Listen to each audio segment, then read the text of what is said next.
Good morning again, or later. Good morning, everybody. It's me, San Martin, Eric Knight, and Brad Fain, and we got some things to answer, and we also have a lot of questions, so we could go ahead and educate the community and also myself, because sometimes when I do things, I always get lost. But wait for it. Just got to do this intro. Let's go.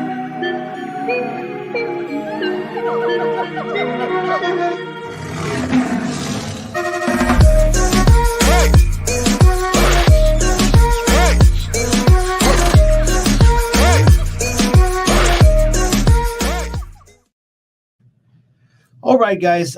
We had one of these meetings before, and as you guys saw, the actual introduction of the image, it's Lakeshore 650, and right behind that actual verbiage right there is the map of the location.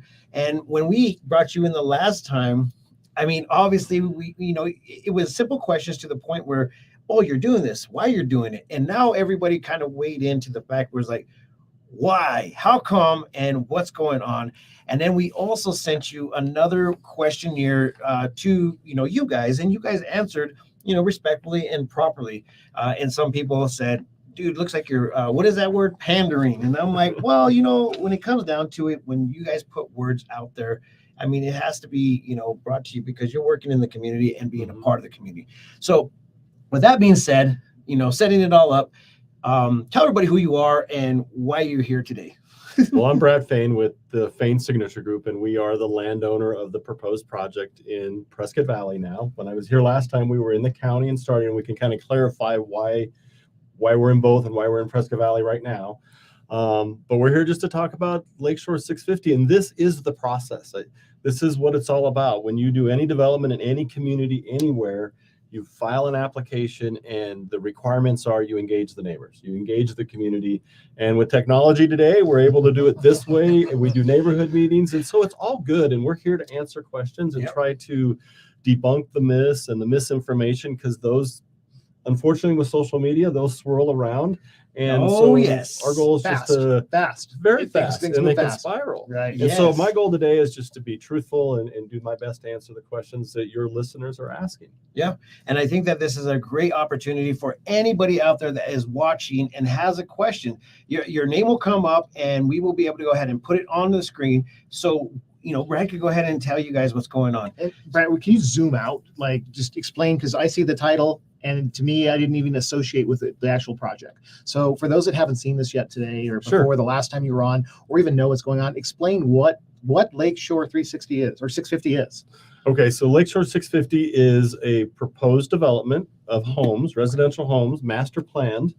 It's on the corner of Lakeshore Drive in Prescott Valley and Fain Road, and it encompasses about 650 acres. So we just call it Lakeshore 650 because we did one a few years ago where they tried to name it, and then people didn't like the name, and they got wrapped around what are you going to name it? And it's like, let's just be descriptive. It's 650 acres. Okay. And if we get it approved, then we'll go through a process of what's the community's name going to be.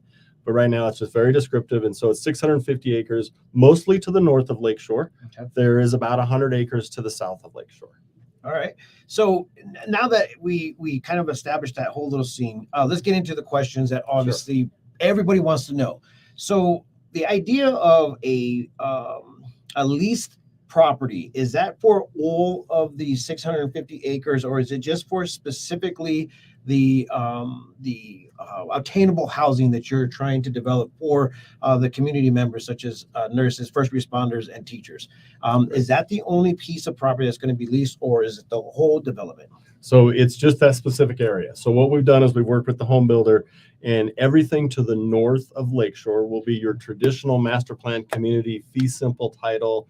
There'll be homes, townhomes, duplexes, just what you would see if you go to Stone Ridge, Pronghorn, Viewpoint, any of those. It'll be like that, but they're designed. Okay. And then the property to the south of Lakeshore, we are proposing a solution to get homes more attainable, is that leased property where you own the home, you lease the property, and the combined lease rate of the land and the home payment would be less than a 2-bedroom rental, or less than getting into a starter home in Granville or Stone Ridge. And those homes today, if you look in Prescott Valley, I think an entry-level home is $450,000, and we're trying to get somebody in for $300,000 or less. Okay. And so that combined mortgage will be less, and it gives them a start. So I want to be clear with everybody, because a lot of people say, well, who would want to live there? It's like, not everybody. Mhm. That is the truth. It's not for everybody, but there is young families. There are people who want to be in our community and work here that need a way to get started. And once they get their foot in the ground, they can build a little equity, then they want to move up to a different home, and they want that. But this gets them a starting place. Mhm. And so that's really what this is all about, is how do we make sure that when our school districts recruit teachers, they have a place to stay? Because we hear that all the time. We've been talking to business leaders in education. We've been talking to in the first responders. We've been talking to large businesses, and every one of them have a common theme. I can attract people to come here. This is a beautiful place to live. They get here, they love the climate, they love the 3 and 4 communities and the open space, but then they can't find a home and they can't afford to live here. So a lot of teachers live here for a year. And I heard the school district HUSD say sometimes there's 3, 4 of them in one small house, and then the next year they move somewhere else because they can find a little more money and a cheaper home, and they leave, and then we lose those great teachers. And are you the only developer in the community that is doing something like this, or have you heard of it through other developer friends and people, colleagues or whatever? Mhm. Are you the only one that's trying to fix this solution, or the solution to a problem? I mean, I don't even know what to say as a problem, but it is what it is. I mean, if you can't afford to live in a place that we need you, I consider it a problem. Are you the only one that is trying to help out the community in this way? I don't think we're the only one. I think the product we're talking about and the concept exists, and it exists for retirees. And a lot of retirees will move to RV parks or communities like that. Sun City has some of this as Sun well. City Yeah. has that. And so it's out there. It just hasn't really been rebranded and provided a lifestyle for a family. And so that you have no age restriction in there, and kids can live there, and young families can live there, as well as retirees. So it's for everybody. There is another group out there called American Resorts, and they are proposing a similar product, trying to get to that price point that's affordable and attainable for people. They're meeting a lot of backlash because people, I think, struggle with understanding what it is. And part of the challenge that we see with people in their misunderstanding is they're like, we want big lots, we want open space. And big lots and open space don't necessarily go together. But when we do a little more density, we can create open space corridors. We can create wildlife corridors, but that density also keeps it more affordable. So let's go into that conversation. Obviously, infrastructure in all of our communities is an issue, no matter what anybody says. I mean, you being here for a very long time, in a significant amount of time, I remember, Prescott Valley not having anything besides a Jackass Inn, and that was it. And I was actually driving through, and I remember as a kid, I'd be like, "Don't look," because that's a cuss word, but it's still there to this day. But I mean, you've seen the overall population just grow. Mm-hmm. Now the conversation that is online, like, what are we going to do with one, water, and then the other is obviously infrastructure? Like, Sure. What is going to happen if we bring all those people in and we still don't have the firefighters, the personnel to go ahead and take care of all these necessities and needs? What are we doing? How do we balance this out so people are understanding and comfortable with Those are probably the 2 biggest issues in any bill. Very This big isn't issues. this isn't just Sure. this bill. This is any bill. this is in Exactly. all of Arizona in general. But anyways, So for me, I think the first step is the planned area development concept, which is what we're proposing. It's called a PAD, which is a planned area development. And that's where you go in and you master plan the whole 650 acres, and you have different types of homes that you're proposing. And the difference between that and not a planned area development is what we call wildcat development. That's where people go out and they might buy 2 acres in the county, or they might buy 5 acres, and they're like, look at all this open space around me. But what happens is they fence in their property because they don't want the critters to get their landscaping. Mhm. And so when you start fencing in that property, then that cuts off the wildlife. So even though it looks a little more open, the wildlife can't get through there because it's all fenced out. And then those people, typically they're on wells and septics. And so we believe this part of the solution to water is to be on a municipal system. And that's why when we started, we were in the county, but also talking to the town at the same time, because we wanted to tie into the town system for water and then tie into their sewer. And through our neighborhood meetings, we've had 4 neighborhood meetings, we were encouraged to talk to CWAG. and they're a big advocacy group for water. And so we've been working with Gary Severson, and he's been a wonderful gentleman to work through because he's having rational conversations with us. He's like, we got to do things different. And his whole concept is there a way to meter the water coming into the whole community and then meter the water that goes back out into the sewer system? And there's going to be a delta. So if you bring 100 acre feet in and you put 90 acre feet or 80 acre feet back into the sewer plant, you've used 20 acre feet. So that's your actual draw that you haven't put back into the system. Then he's like, now the next step is, can we do recharge? Is there a way to do recharge from the runoff from the storms? And is there a way to work that? And because of the location of this property, we have the Agua Fria River there, and we have Coyote Wash, and we have some other washes. So the terrain is ideal for that. And so we're working with him on his ideas. So he has all these ideas, and he's vetted them out different ways. And we have our engineers at the table. The last time we met them, we have our water hydrologist there, we have our water consultant there, and our civil engineer. And they're looking at how can we design the community to capture the runoff. So we take runoff to landscaping, common area landscaping, and then we also maybe take runoff to recharge. And the goal, and it's a goal, is what he calls a net zero community. And a net zero community would be the water we pump for the community, we either recharge to the sewer system or recharge in the aquifer. And we have to clean it before it goes into the aquifer because we don't want to damage our water. But the idea would be it would be a zero. You wouldn't be using any water. But that, okay, so now was that already drawn up in the plans, or did C-SWAG, I call it C-SWAG, did they give you that idea in order for you to go ahead and say, hey, can we work with this? Can we actually make this an actual real thing that we could do for our water system? Yeah, so that came out of the neighborhood meetings. That's the good of the neighborhood meetings. When people come and want to be constructive, things like that come out. And then we had a few meetings with Gary just one-on-one because it was technical and we needed our engineers to listen to what he had to say. And so that came from those neighborhood meetings. It was the idea. He's like, I want to talk to you about this. And so we've had great conversations with him. And he said, if you guys are willing to try this, we'd love to work with you and see if we can make it happen. And so we're working on this concept called a demonstration project. Okay. Because it hasn't been done. And so we can't say, yep, we can go do it. We can say we can go try to do it. And, you know, even if we're not perfect with it, he said, if you guys get 80% of what I'm looking for, you're that much further than any other community in the region. And then more wells. Yeah, and right, people can learn from what we do and maybe improve upon it. And so that's where we're going. And everybody around the table is like, we like it. We want to do it. And then the last arm of his net zero is the landscaping. In an ideal world, he would say no landscaping on common area. And he has stats for Prescott and Prescott Valley. Somewhere in the neighborhood of a third of the groundwater they pump is for landscaping. Wow. So he said, if you cut out all landscaping, you're using a third less water. It's like, well, but people like landscaping. They like this. So we can agree to no grass. And if we do grass, it's artificial. And then we need to look at a native plant. That's our palette, is to kind of go native. And what's interesting about that is when we talk to the neighbors, that's what they want. The feedback we're getting from the neighbors is we don't want a highly manicured neighborhood. If you're going to build it, we would like it to look more natural the way it is today. So use plants that are indigenous to the area. Don't do big grass areas that you have to mow, and plant these trees that aren't from here. Make it trees that can survive without water and irrigation. They can survive on the net zero concept of harvesting that water. And so we're working with the town on that whole concept to try to provide a beautiful community that's using a lot less water in the future.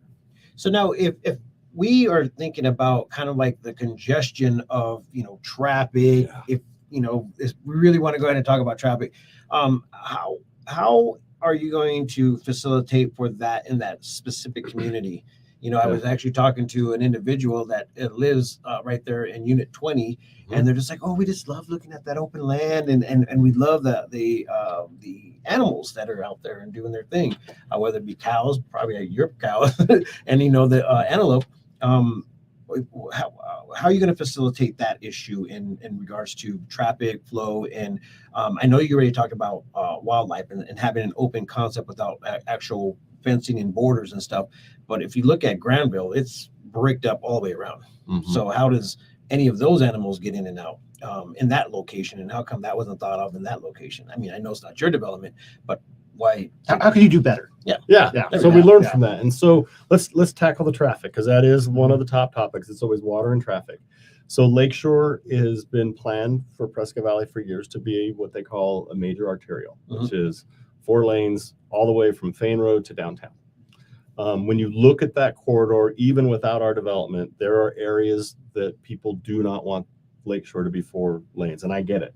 You know, they've been there for a long time, and this is part of communities growing. The Lakeshore was put in a long time ago. Those houses were there from the very beginning, and so we have these kind of conflicts that are created. So what we're working with our traffic engineer to see how much traffic will this community generate.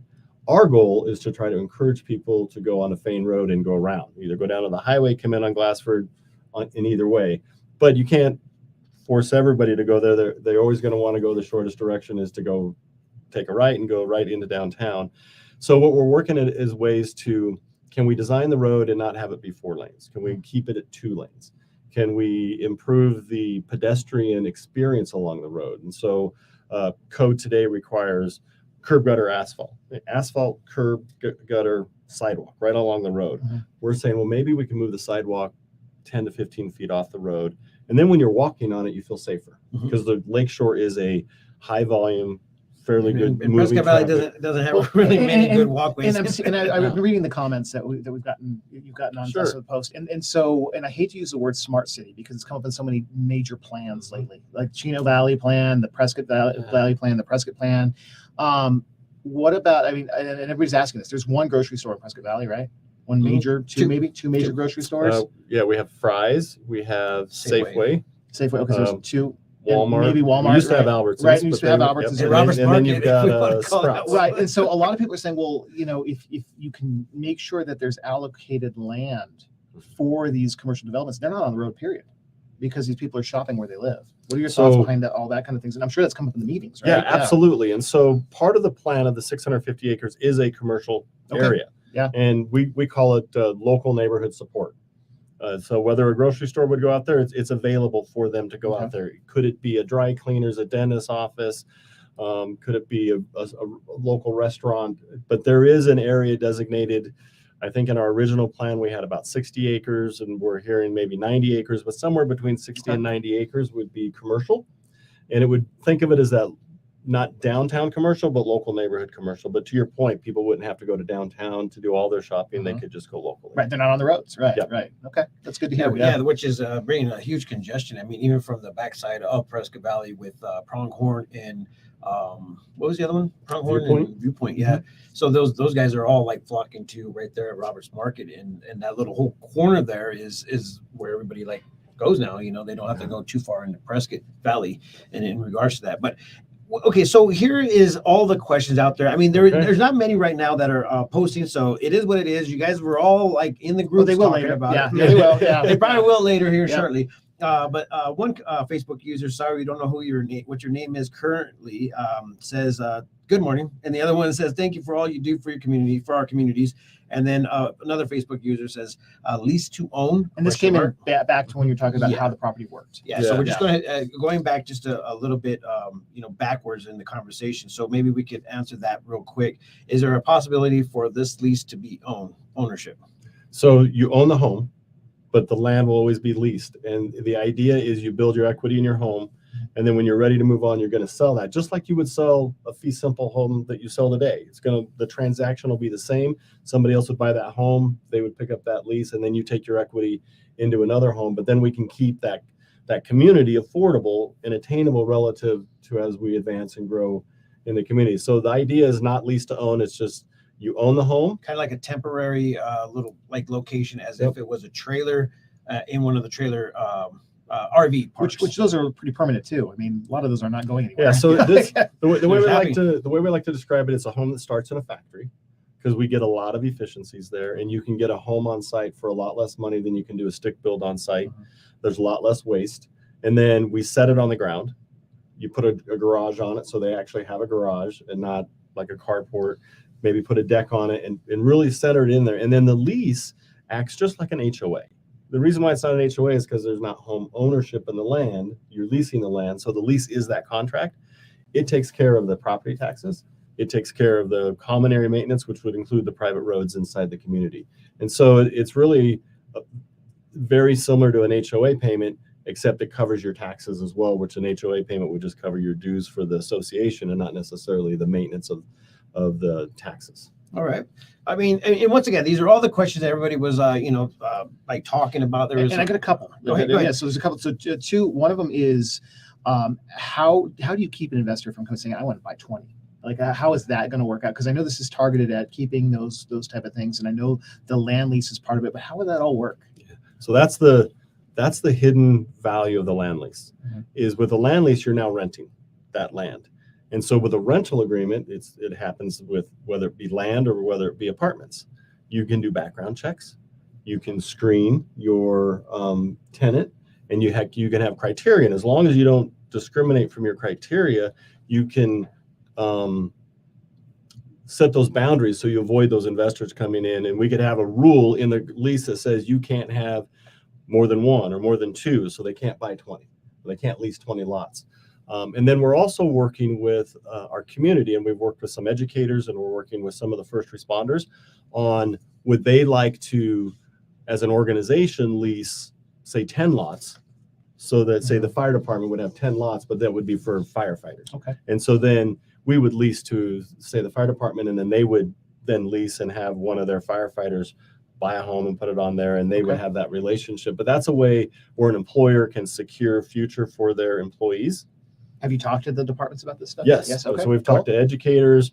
We've talked to Yavapai College, and Yavapai College has been a great community partner because they're helping us come up with product types. We collaborate a lot on, like, what about this type of home? What about this type of home? So we're looking at all the different product, and they're very excited to lease some lots for their staff because they're struggling to keep staff here to educate, and they have a new program they want to launch in Prescott Valley that I think they said it might create over 1,000 jobs. And they're like, where are all these people going to live? If we create it, where are they going to live? I have had new teachers reach out to me for my rentals that are living in dorms right now because they can't find housing in Prescott. Yeah, that's not the way we want our community to be. Yeah, I brought up an idea even for, I think it was Chino Valley Council, or maybe it was Prescott Valley.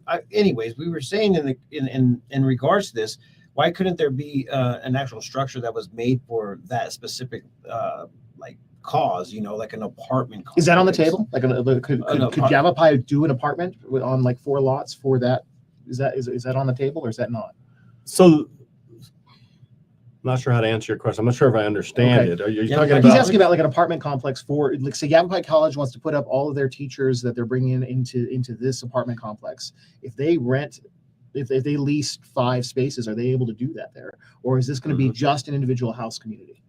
So our goal is so over Lakeshore 650, there will be opportunities for multifamily. Okay, there you go. So there is that, but the leased property is, there may be some units that are stacked that are 2 units so that we can get some of the densities so that we can hit our number of 300 to 400 units over there.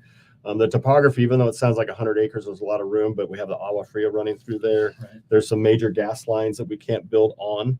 And so the acreage kind of dwindles really fast. Yeah. But I'd like to go back to a question that I got that I've gotten many times, and I heard it at the council meeting when they heard our annexation agreement. Is the community is like, you guys fooled us. You tricked us. You said you were going in the county, and now you're in the town. What happened with that? You're lying to us again. Yeah, you just had that earlier, but let's weigh in. So the 2 top comments are, we don't trust the developers or Fain, and we don't trust the council or the staff. And so they don't trust anybody. That's where the community, unfortunately, is I'll at. be commenting as myself. They're like, do not trust him. Yeah. Whatever you do, do not. So what we did we're in a is bad world right now. we had this 650 acres, and it sits in the county today.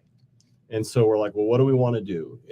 And we said, well, we just went through a zoning case with the town, and it didn't go so well. There was a lot of pushback from the town on the community. And so we're like, well, we don't know if the town wants it. And so, but we know we have a need in the community. So we called a meeting, and we met. The property happens to be on the border of 2 supervisors. So we called Supervisor Mallory and Supervisor Gregory, and we said, would you be willing to have a meeting with us, with the mayor and the town manager of Prescott Valley? And we want to talk about this project. So we had all 4 of them in the room with my brother and I and Brown Homes, and we had a conversation about, here's what we want to do. We think it's in the county, and maybe there's a reason to keep it in the county. We see a valid reason for it being in the town, but we just went through that experience and we're not sure where the town's at if you guys want it. And so we just had a discussion about really just open about what should we do. And he said, our desire is to be on the town water and sewer, even if we were in the county.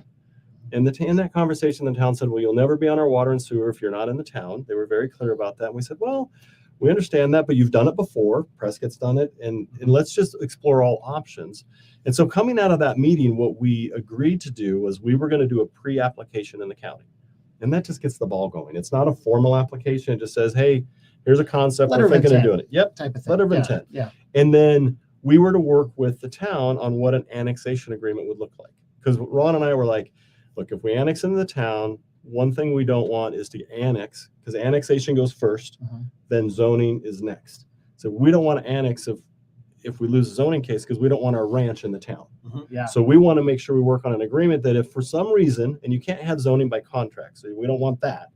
But if for some reason we did annex and the town said, no, we don't want your community, we want a way for the land to go back into the county because we want the ranch just to be in the county.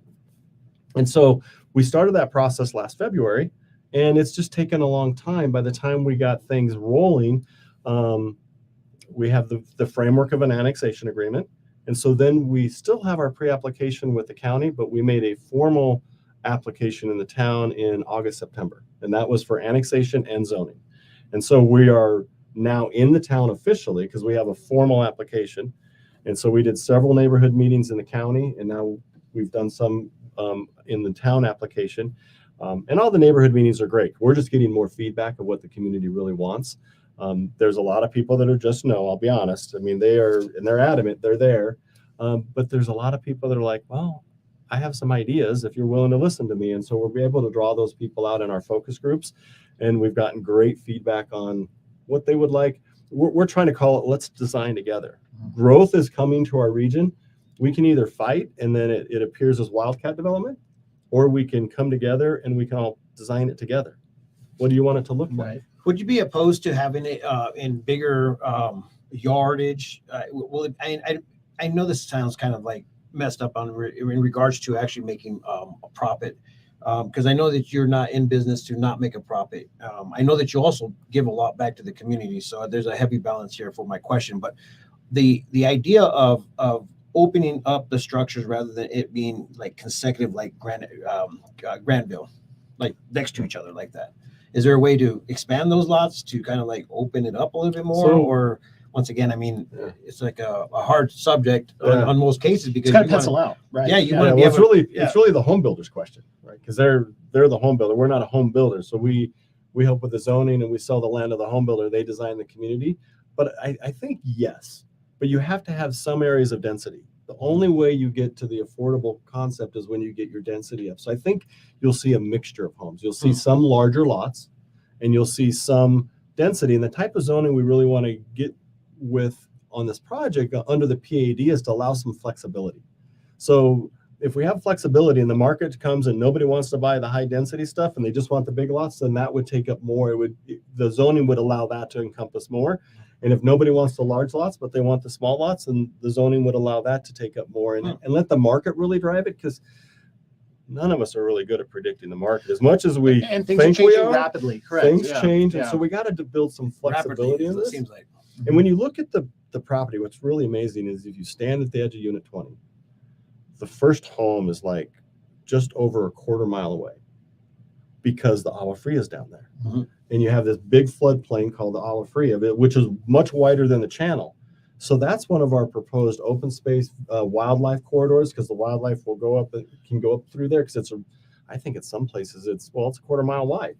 And wildlife don't want to get in those tight areas They and don't go like that. between Right. backyards. Yeah. I mean, coyotes do, but Yeah. the antelope and the cattle don't want to go through those narrow corridors. So that's a nice corridor. And then we have a Clipper Wash right in there too, which will be another corridor that we can promote wildlife movement and just open space, which kind of gives it that feel of still being a little bit rural, but allowing people to move here and enjoy our community.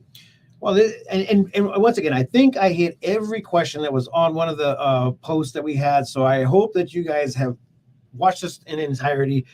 What is the next meeting that people could come and give suggestions and ideas and come and hang out with you guys? And also now the developer, I feel like the developer should actually start taking on some questions. Home builder, as well. right? Home builder. Home builder. So the Home builder. home builder's Okay. been at all of our neighborhood meetings, so he's been there. And who is a home builder? Brown Homes. Okay. And so he's had his team there. They've shown renderings of different types of architecture, what it might look like, just some concepts to get feedback. So we've had the home builder there, the land planner there, the civil engineer there, the water guys are there, we're there. But as far as neighborhood meetings, we've kind of run through those, so we're done. And right now we're putting our whole packet together, and we hope to be before P&Z in December. And that would be the next public opportunity. Planning and where zoning for those. Sorry, thank you very much. Planning and zoning. Yeah. And that's where we'll present to the commission, and then they have an opportunity for public input at the commission as well. All right. Well, I don't want to take any more time. Looks like you got a lot on your plate. But we wanted to go ahead and once again let you guys know that we want you guys to ask the questions, and they obviously want to answer them. So, is there still a survey going on, or we're done past that, and now it's to P&Z? No, we're still doing the survey. We're still Okay. gathering information out there, because the more we get people's input, the more we can design to what people like. So we're still reading social media. We've learned a lot about ourselves on social media. Not good. We all do. Yeah, we all do. Yeah. And you You know, got thick skin to look at social media. yes, but, yes, you definitely But got to have some thick skin. At the same time, I think people can appreciate, because a lot of developers, they just don't care. Yeah. They'll fly into town from somewhere else, Exactly. do their thing, and then bounce. And they don't care Well, about the outcome. And so appreciate that you guys are You actually bring up a care. great point, because we Yeah. really like to look at ourselves as a community builder, Mhm. because at the end of the day, whatever is built out there, my family is going to walk down the street, and we're still living here, and we want people to say that was a nice project, good Mhm. job. And we don't want to build something that is shameful and like we're in another city and we don't even care because we don't live here anymore. We Right. live here, and we're going to stay, and we're going to continue to live here. We just want opportunities for families and future generations to move here and keep making this place a wonderful place to live. Well, you got a lot on your plate, my friend, and I really do appreciate you taking the time to come and hang out with us, and then also to go to the discussions. And it's not like we don't see you guys talking and chatting, but ask the questions that really make you guys feel good. And there's the survey right there. So, yep. We put that on there, so go out there and check it out. And we do highly suggest that you go to the actual website, lakeshore650.com. So with that being said, I'm out of here. I got Thank you things so to do. much. Thank you. Appreciate it. Thank you so Yep. much. Thank Make you. sure you stay tuned, because we're going to Thanks. have a festival of trees come in here, and we're going to talk Awesome. about a little bit of funness. But with that being said, peace. Thank